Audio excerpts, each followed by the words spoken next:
आप इन्हें आधुनिक भारत के शिल्पकार यानी कि आर्किटेक्ट ऑफ मॉडर्न इंडिया के रूप में जानते हैं। डेमोक्रेसी, सोशलिज्म, सेक्युलरिज्म और नॉन अलाइनमेंट इनके चार स्तंभ रहे हैं।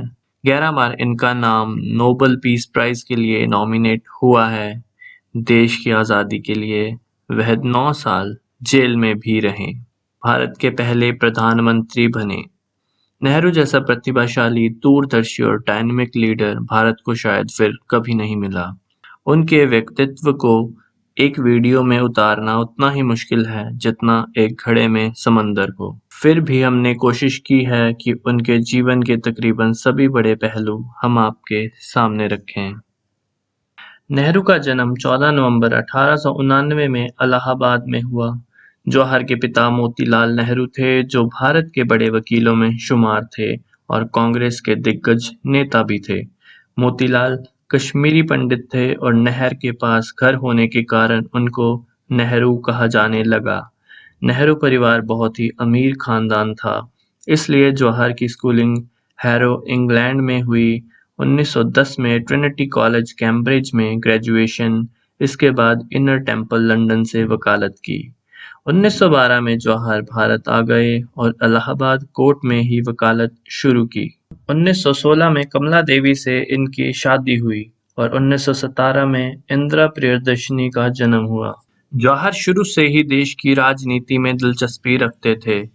नेहरू 1912 में जब से भारत आए, इंडियन नेशनल कांग्रेस की गतिविधियों में लग गए थे।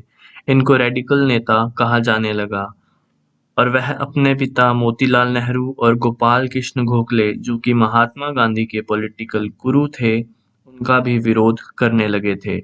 वह कहते थे कि नर्म रवैये से देश आज़ाद होने वाला नहीं। वह गांधी जी से 1916 में मिले और अंत तक वह दोनों साथ ही रहे। 1920 में नॉन कॉर्पोरेशन मूवमेंट शुरू हुआ, जिसमें जवाहर को उत्तर प्रदेश आंदोलन का मुखिया चुना गया। इसी आंदोलन में पहली बार वह जेल गए। पहले वह 88 दिन के लिए जेल गए। उसके बाद 1922 में उन्होंने तकरीबन 2 साल जेल में गुजारे। चौरा चौरी इंसिडेंट के बाद गांधी जी ने आंदोलन वापस लिया तो कांग्रेस में टूट हुई। नई पार्टी बनी स्वराजिस्ट। जवाहर के पिता मोतीलाल नेहरू और CR दास ने पार्टी बनाई, लेकिन जवाहर गांधी के साथ ही रहे, कांग्रेस के साथ रहे। 1923 में जनरल सेक्रेटरी बने। नेहरू ही वह पहले नेता थे जिन्होंने पूर्ण स्वराज की बात की। 1928 तक कांग्रेस डोमिनियन स्टेटस की मांग ही करती रही। आखिर 1929 में नेहरू कांग्रेस के प्रेसिडेंट बने और 26 जनवरी 1929 को कांग्रेस के लाहौर सेशन में पूर्ण स्वराज की मांग की। इसीलिए 26 जनवरी को 1947 तक आज़ादी दिवस के रूप में मनाया जाने लगा। 1929 में एक यूपी के यंग लीडर से नेहरू देश के बड़े नेता के रूप में उभरे। ऐसा नेता जिसकी बात गांधी जी भी मानने लगे थे और ऐसा नेता जो गांधी जी को पब्लिकली क्रिटिसाइज भी कर देता था। 1930 में गांधी जी ने सिविल डिसोबीडियंस मूवमेंट शुरू किया। इस दौरान नेहरू को काफी टाइम जेल में रहना पड़ा।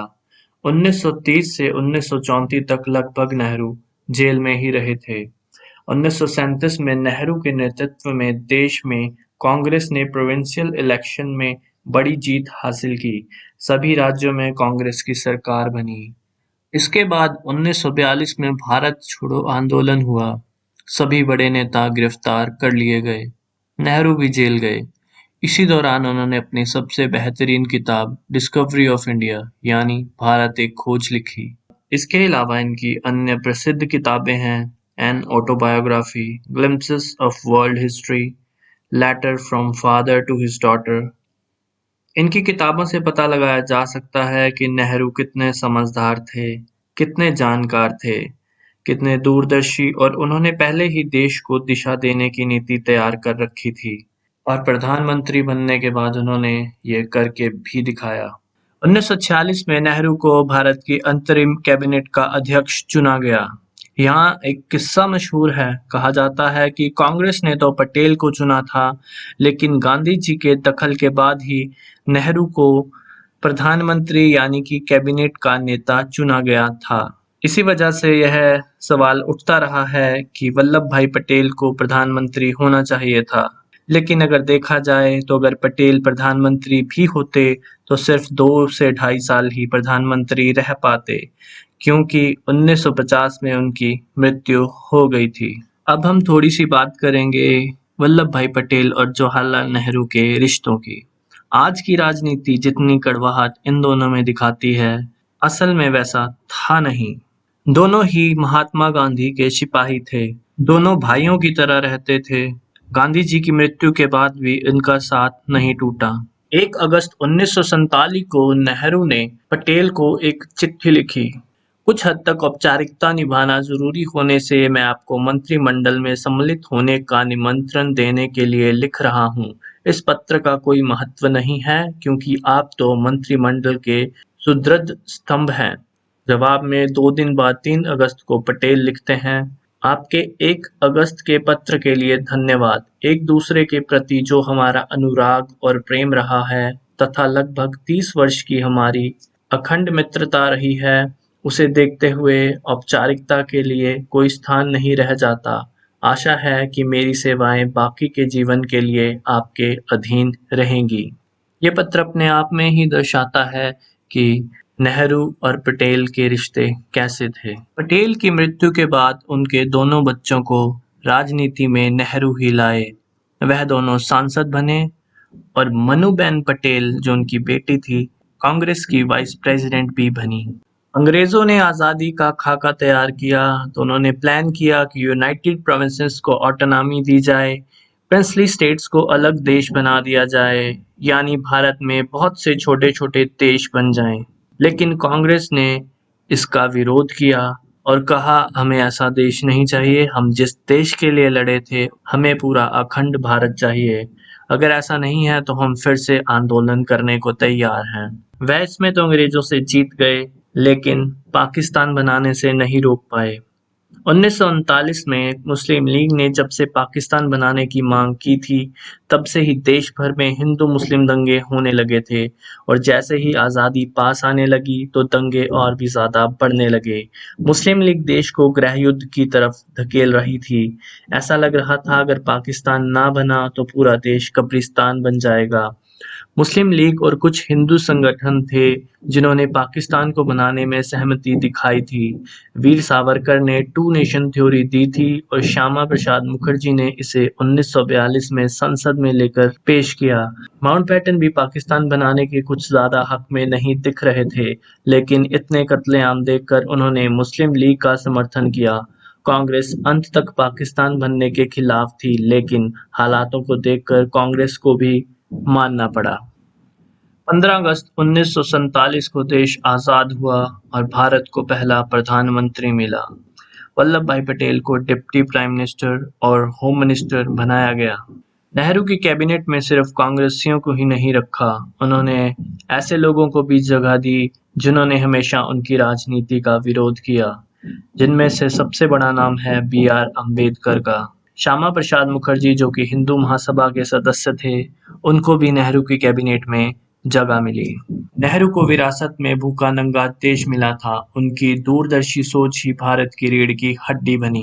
उस वक्त भारत में एवरेज लाइफ 31 साल थी। विकास दर 0 से भी नीचे था। 80% लोग 2 समय का खाना भी नहीं जुटा पाते थे। 15% लोग लिखना जानते थे और 20% लोग पढ़ना जानते थे। 90% चीजें बाहर से इंपोर्ट होती थी। एक सुई तक नहीं बनती थी इस देश में और ऐसा माना जाता था कि भारत जल्दी ही कोलैप्स कर जाएगा। नेहरू को बहुत जल्दी ही बहुत कुछ करना था। 200 करोड़ के मालिक जवाहरलाल नेहरू ने 1996 करोड़ इस देश को दान कर दिया। पैदावार बढ़ाने और बिजली उत्पादन के लिए भाखड़ा नंगल, हीराकुड और नागार्जुन जैसे डैम बनाए। उद्योगों के लिए दुर्गापुर, भिलाई, राउरकेला में प्लांट लगवाए। आईआईटी, आईआईएम, एनआईटी, सीएसआईआर और एम्स बनाया। नॉन अलाइन मूवमेंट बनाकर भारत को पूरे विश्व में पहचान दिलाई। फॉरेन पॉलिसी के सबसे बड़े जानकार माने जाते थे जवाहर। उन्होंने न्यूक्लियर प्रोग्राम शुरू किया जिसमें कनाडा, सोवियत संघ, यूरोप सब ने न्यूक्लियर टेक्नोलॉजी देने के लिए भारत की मदद की। नेहरू सिर्फ भारत की आज़ादी की बात नहीं करते थे, वो पूरे विश्व की आज़ादी चाहते थे। 1960 के दशक तक यूरोपियन कॉलोनीज आज़ाद होती रही और नेहरू का उसमें खास योगदान रहा। नेहरू ने हमें आज़ादी दिलवाई नहीं बल्कि आज़ादी दी। भारत को democracy the, freedom of speech the, freedom of religion दिया, वोट देने का अधिकार दिया, धर्मों के नाम पर, जात के नाम पर बांटना खत्म किया, आदमी और औरत को एक बराबर रखा। जिन अधिकारों के लिए विकसित देशों ने बार बार लड़ना पड़ा था, वो सब हमें बैठे बिठाए मिल गया। सबसे बढ़कर नेहरू ने मल्टी पार्टी सिस्टम बनाया। वो चाहते तो वन पार्टी सिस्टम बनाकर सभी पॉलिटिकल पार्टीज का किस्सा हमेशा के लिए खत्म कर देते, लेकिन नहीं, उन्होंने सबको बराबर का अधिकार दिया। नेहरू 17 साल तक देश के प्रधानमंत्री रहे। नेहरू सिर्फ भारत के नहीं, विश्व के बड़े लीडर्स में से थे। थर्ड वर्ल्ड कंट्री का ये नेता जब यूनाइटेड नेशन में बोलता था तो उसे पूरा विश्व सुनता था। 27 मई 1964 को नेहरू की हार्ट अटैक से मृत्यु हो गई। 20 लाख से ज्यादा लोग उनके आखिरी दर्शन के लिए आए। न्यूयॉर्क टाइम्स ने लिखा, आधुनिक भारत के निर्माता नहीं रहे। गांधी जी ने नेहरू के बारे में कहा था कि उनसे ज्यादा हिम्मत वाला कोई नहीं।